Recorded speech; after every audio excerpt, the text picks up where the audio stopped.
Assalomu alaykum aziz muxlis. Rossiya yana Donetskka hujum qildi. 10 dan ortiq odam halok bo'ldi. Rossiya qo'shinlari Donetsk viloyatidagi Dobropolye shahriga zarba berishi oqibatida 11 kishi halok bo'ldi. Bu haqida Ukraina rahbari Vladimir Zelenskiy ma'lum qildi.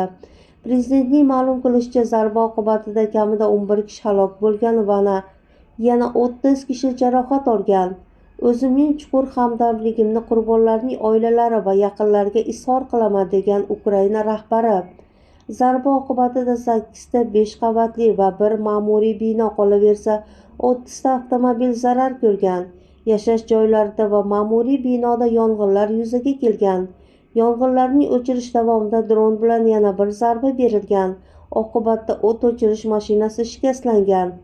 Qayd etilishicha, Rossiya qo'shinlari Donetsk viloyatidagi aholi punktlariga 26 martda qasddan zarar yetkazgan.